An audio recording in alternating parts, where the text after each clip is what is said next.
You're listening to the No Limits Map to Triathlon podcast. This is episode number 90.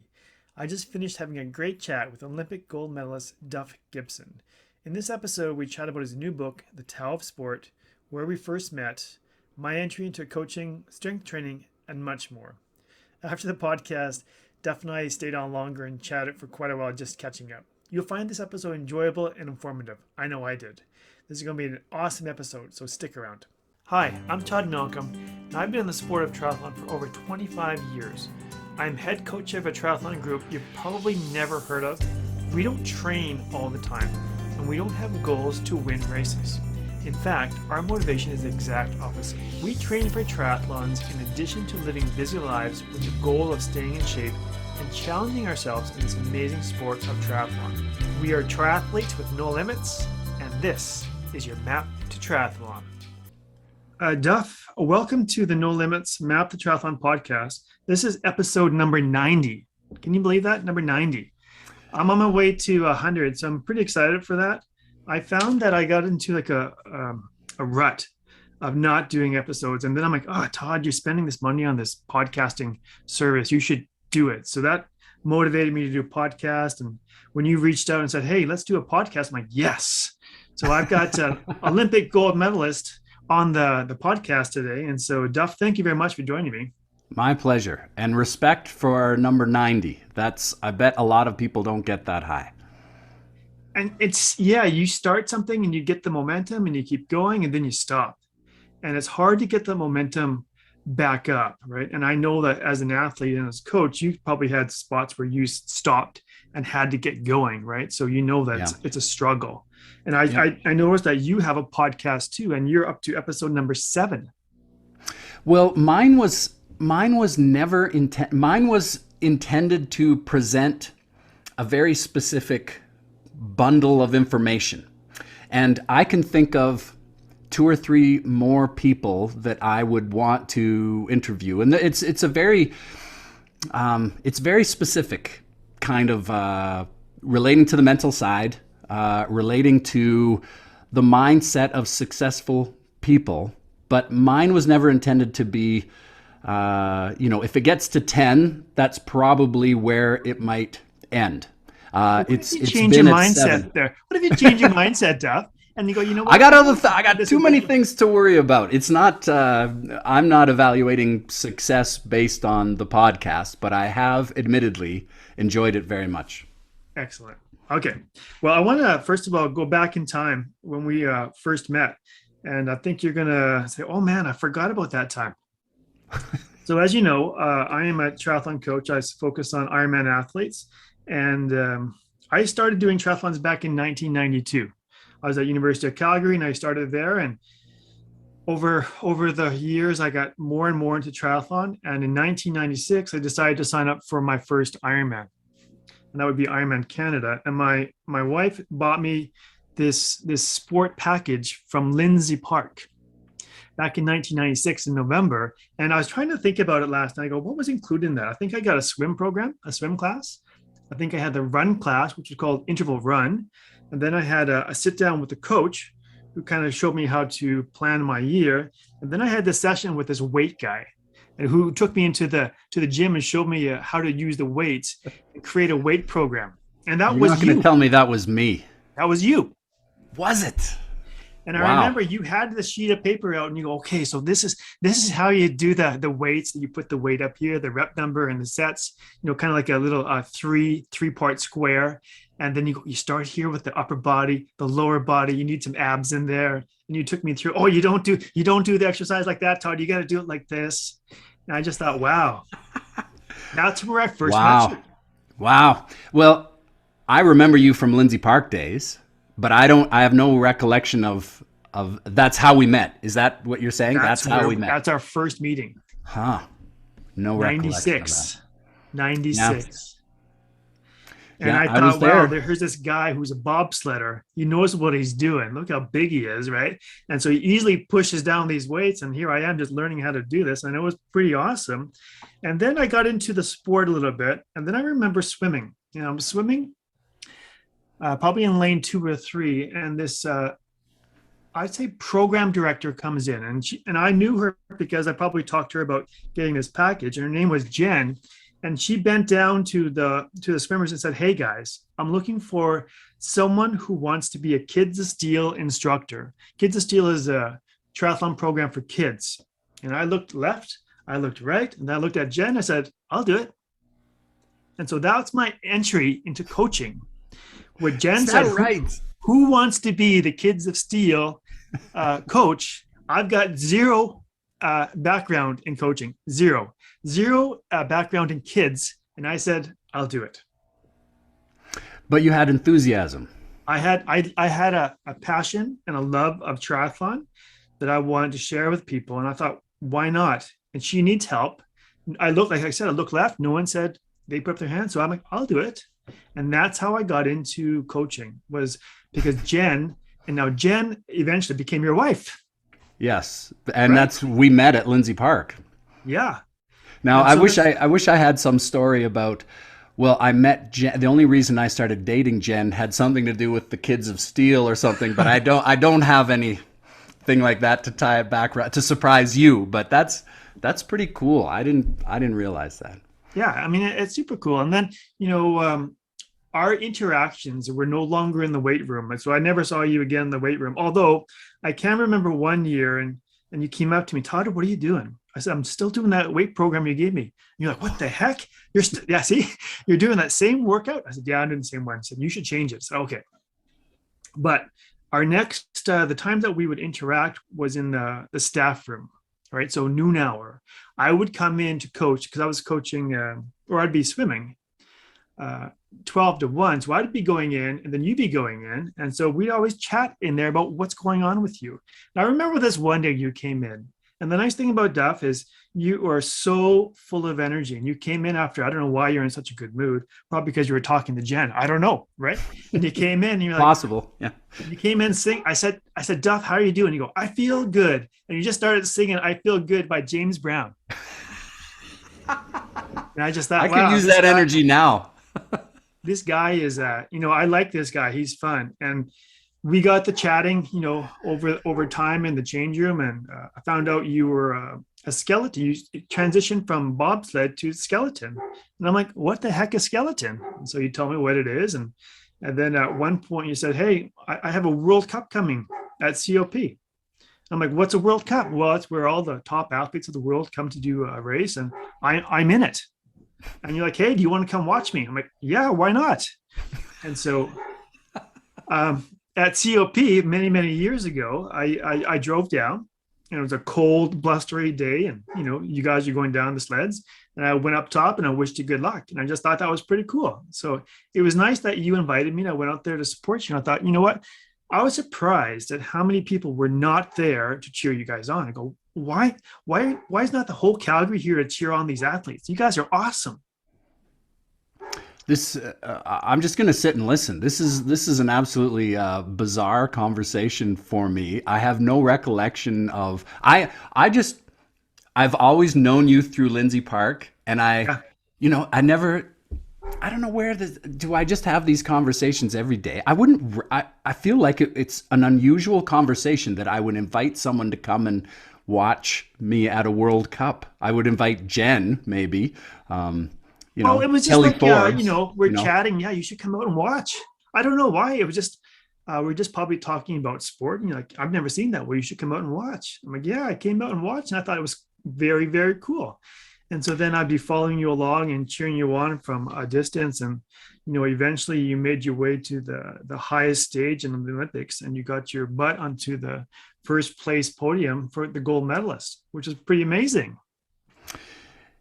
It was, yeah, it was the planets aligned in many different ways. The planets aligned for me, and it was a lot of work. It was a lot of time, but it was a lot of circumstances beyond my control, and I am lucky to have been there. And it was a wonderful trip, and Lindsay Park was a big part of it. Yeah, I think that's meant to be. When you say all those things aligned, you know what? They all came together for a reason. And now look at you. And I want to dig into some stuff here. What you're doing. Later on the episode here, I want to talk about your latest book, The Tao of Sport. But what have you been doing in the last? I mean, I haven't seen you maybe for 20 years, right? What have you been up to? I've been a firefighter for 21 years, and that's the year 2000 was when I started dating Jen. I got into the fire department and I made the national skeleton team. So that all happened right at this. So if I was doing a skeleton World Cup, then I was no longer working at Lindsay Park. So I wonder, I would have been right at the moment where I got into the fire department. The year I made the national team was the year. So I would have, but I hung out at Lindsay Park for years after that, and I trained there. Just didn't work there anymore. So I've been a firefighter. I competed. Let's see, I made the national team in 2000, competed until Torino, which was February of 06, and then I coached until Sochi, which was 2014. And Jen and we adopted our two sons in 2008. And so they're in grade 9 and 12 now. So obviously that has commanded a great deal of our time, and their activities and so on we are now the taxi driver and the everything, 90 other things, but yeah, still a firefighter. I'm 55. You have to retire at age 60 in the fire department, so Wow. I guess I'll be moving on to a new phase of my life relatively soon.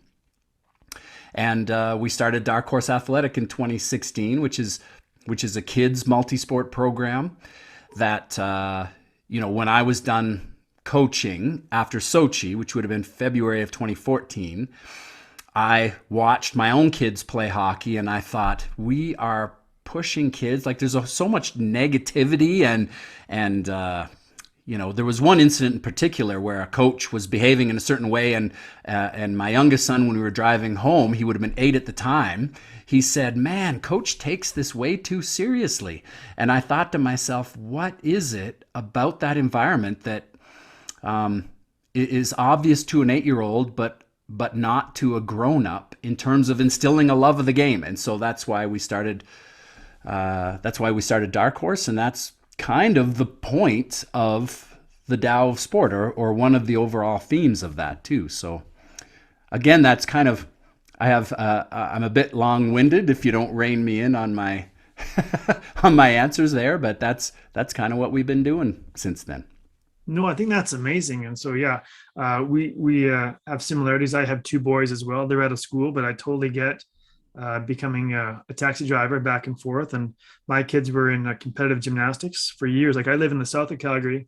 Every day, Duff, we would drive. I'd pull them out of school early and take them to COP for gymnastics. Oh, wow. Can you imagine that? So we would drive from the deep south to COP every day, and then we'd go back. And you just hang out there because you couldn't go home and back in time, eh?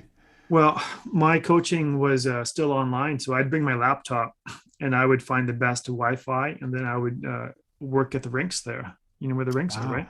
Yeah. Wow. So that was my office. I'd have an office there sitting at the rinks. Maybe you passed me a couple of times.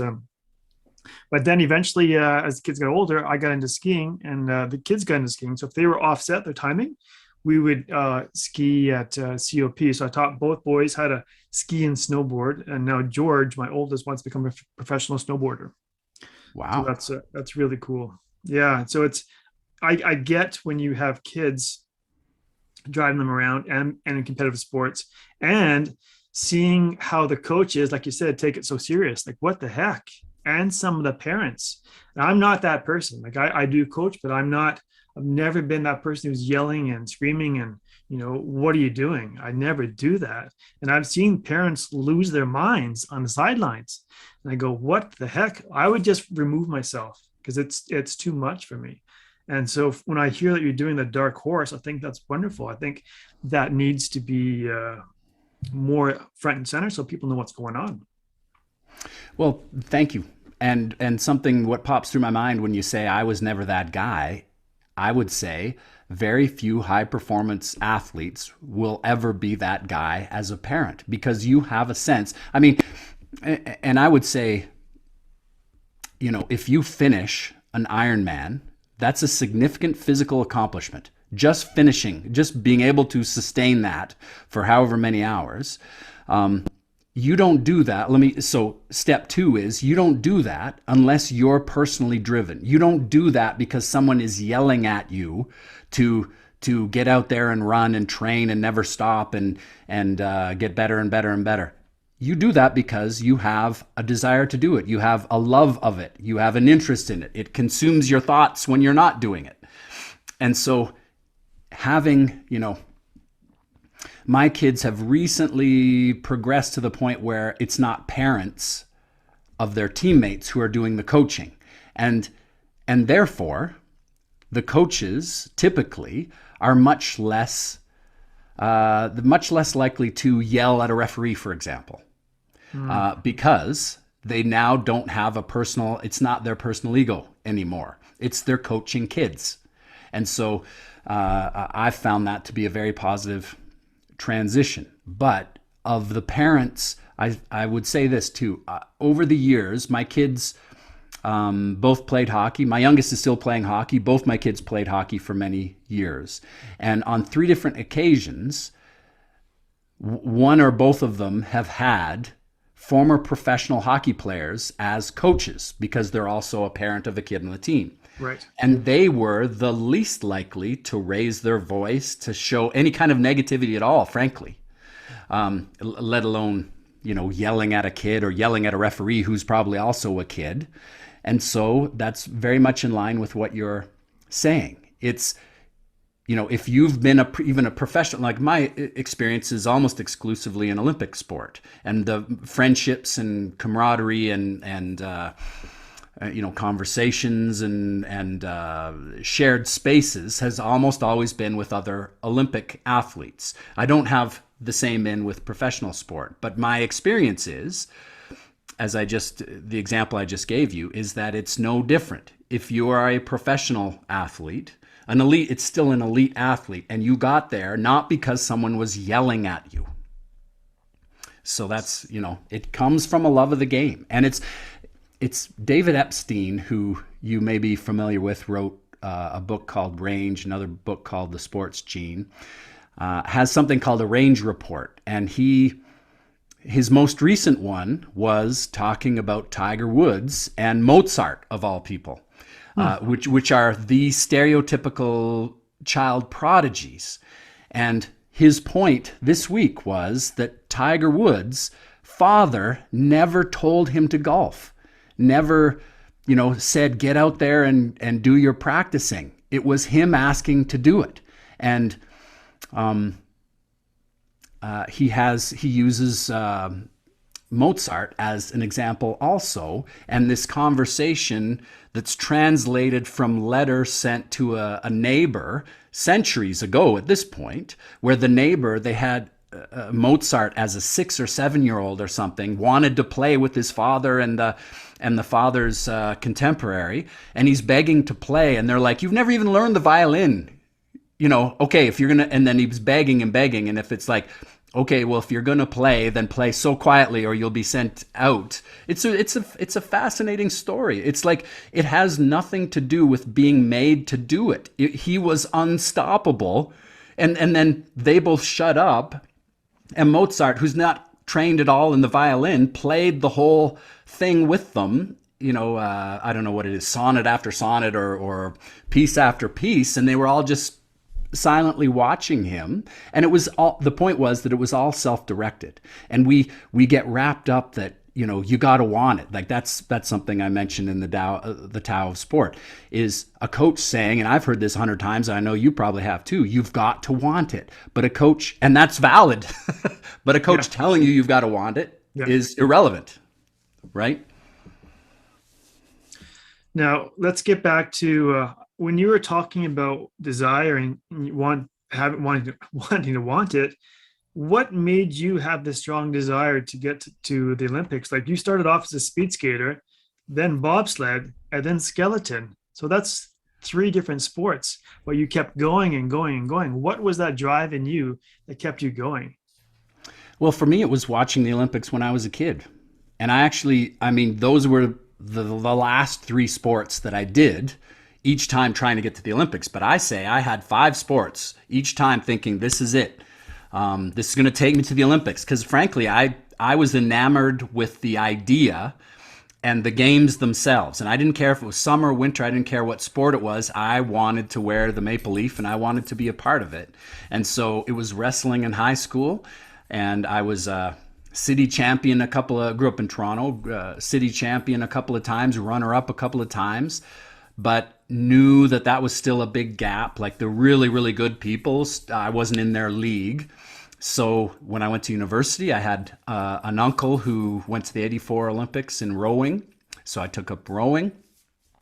And I, reached a certain level and did really well, but I'm not quite 6 feet, and I was a lightweight at the time, and lightweight wasn't even a part of the Olympics back then. So it was like, well, let's move on to speed skating. So then it was speed skating, bobsleigh, and skeleton. And so I have a sense of fate, I guess you would say, that I ended up where I ended up when I ended up. I also benefited from all of the steps along the way because it was probably, I don't want to say unparalleled, but an incredible journey of self-discovery. And that's another point in the book, which is so many of these things and diet and what training program works for you and mentally what works for you is specific to you. And so all of that, my journey and not doing skeleton for the first time until I was 33, I had learned a tremendous amount about myself and what I responded to and what was meaningful for me and motivating for me and all these sorts of things. So that was a part of the journey also. And yeah, for me, it was the idea. So the venue I didn't really care about. It was the chasing of a specific dream and trying to be the best I could be. And it also gave me a sense of that there is a genetic component to it. And Sure. if you want to swim against Michael Phelps, you would have to be off the charts in terms of your energy system stuff, because he has giant feet and apparently, and shoulders and apparently no ligaments in his body. You know what I mean? Like he's I built do know like what a you mean. fish. Yeah. So you must, be aware of that one as a triathlon coach specifically, but skeleton fit. And so that has, this is another topic of conversation, but that has made me appreciate that success is not just who's the toughest, who works the hardest. There is a component. We're all suited for some things and not for others. And the people I have the greatest respect for aren't necessarily the ones who finished first, because that's also a product of factors beyond an individual's control. Yeah, that's so cool. Like when you're talking about growing up, always wanting to be in the Olympics. I grew up watching downhill skiing. So I always liked the crazy Canucks, right? Yeah. And watching the Olympics and the World Cups, it was awesome. And my first experience with an Olympian was in my first year of university in 1988. We had I don't know if you know Mike Meldrum. Do you know Mike Meldrum? Ever met him?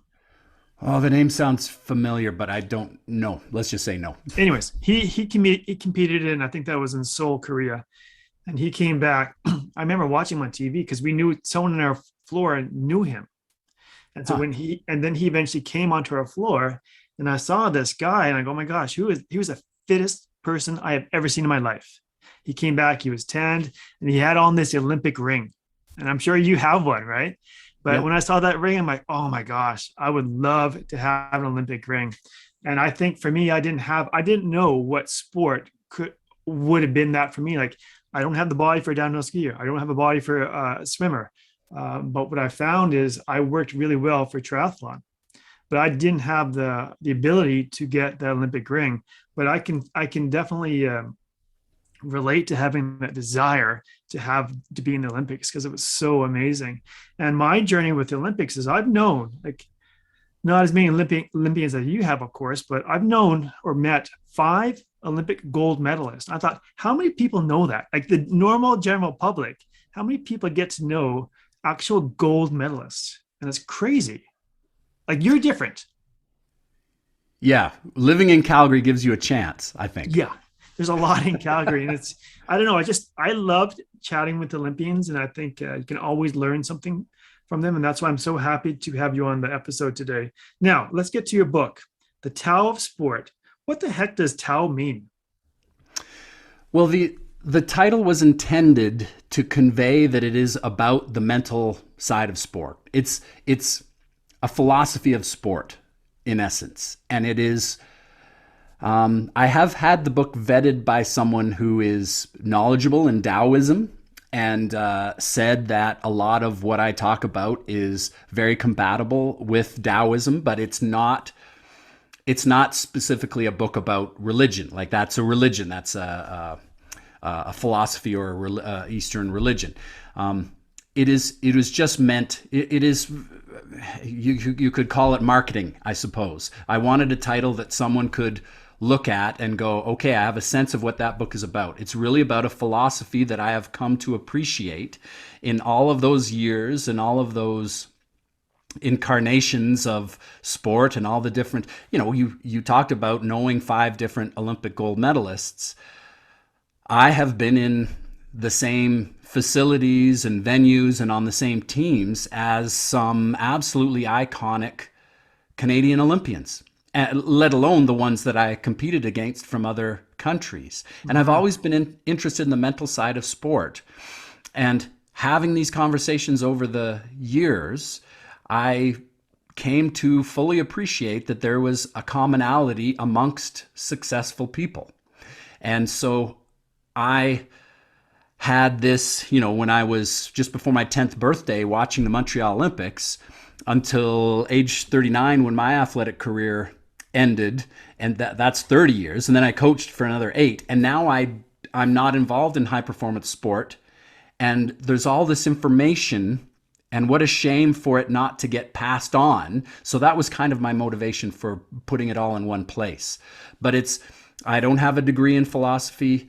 I do a lot of thinking and a lot of reading about philosophy, but this is really what I have found to be true for me. But of course, it's an individual thing. And in the introduction of the book, I say, I know one Olympic gold medalist who hated his competition, didn't want to talk to his competition. As a coach later encouraged his athletes to hate the competition. And he was a 2-time Olympic medalist. So I can't say that wasn't the best mindset for him in terms of being successful. I can't tell you what's best for you, but I can tell you what almost every Olympic medalist that I know thought. And it's very similar. And there is are that only in one the or book? 2 exceptions. Pardon me? Is that in the book? Yeah. Yeah. Yeah. Very, very cool. Now, who is this book for? Well, it's very all encompassing of my. I would say that it was intentionally written originally for high performance athletes. But of course, so much of retrospectively, I look back, and this is on the Tao of Sport podcast. Dr. Carrie Din was the first guest, and she had a very similar experience. We look back on our childhood, and I look back at why I was successful, and so much of my mindset has to do with my upbringing. And so the point is that I intended to write a book about high performance sport, but so much of it has to do with your childhood. So there's stuff in there for parents. There's stuff in there for coaches of young athletes. And then it sort of progresses to some very elite, concepts like dealing with the pressure of an Olympic Games and how being too excited, not just nervous, but being filled with positive energy, if it affects your sleep, it affects your performance, which is a very high performance concept that is not going to be relevant to almost anybody, Sure. any athlete who's even competing at a college level, let's say. And self-awareness, I think, is probably the single most undervalued and elite and high performance concept. So there's really a lot of stuff that's very, very heady and high performance. And then it talks about leaving a legacy. So I think it's about anyone involved in sport. And maybe it's a little bit of an behind the scenes look at an Olympics. So I think the appeal is pretty broad. It was intentionally designed as to speak to athletes, but it's also coaches and parents. Perfect. Okay, so I just wanted to make sure, like, say if my listeners who are training for triathlon, they go, hey, I like this Duff guy. Maybe this book would be good for me. Should I pick it up? Should I go to Amazon and order a copy? I go, yeah, I think you should. Go pick it up and learn some great tips from Duff. Hey, when we first started this recording, I looked behind you. I saw a bike. So what are you doing Yes. now? What are you doing for activity to keep yourself in shape? Well,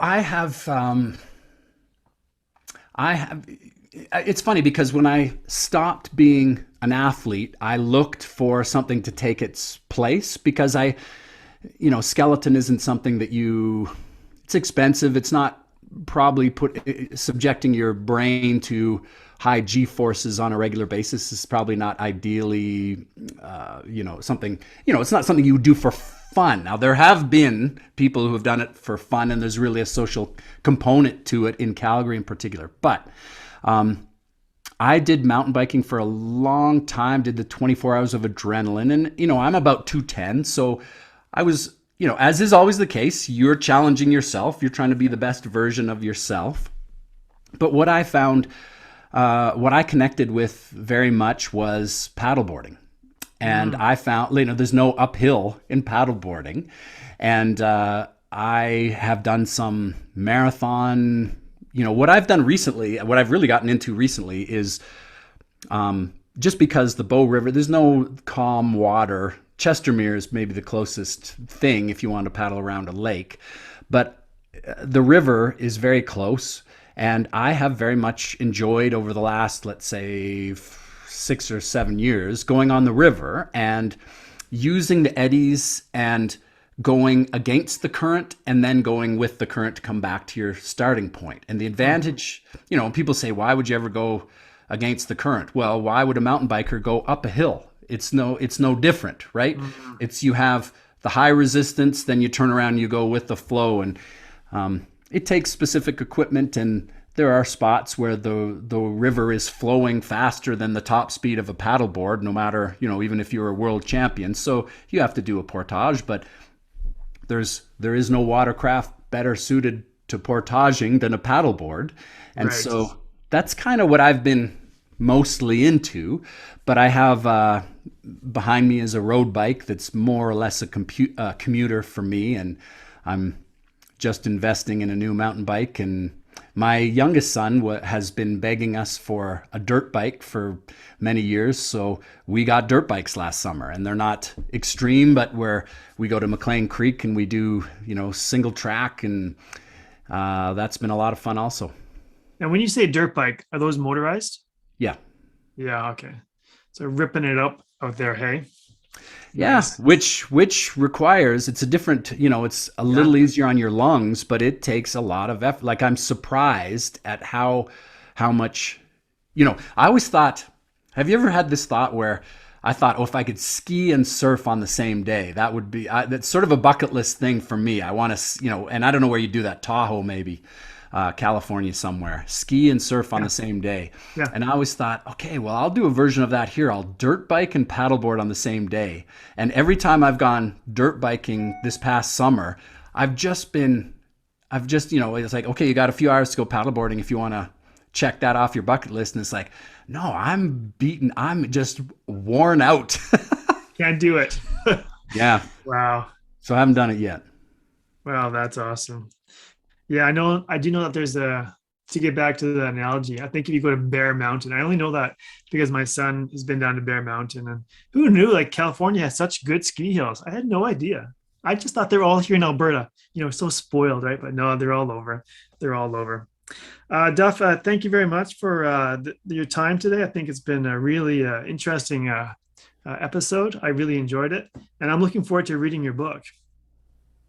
Well, you mentioned that our first Our first meeting was in the weight room. I had no recollection. I knew when and where we met, and I just figured, oh, I've known you since then. But Yeah. and then your first encounter with Jen, that's been very illuminating for me. I can't wait to tell her about it. So I've very much enjoyed this as well, Todd. So I appreciate the invitation.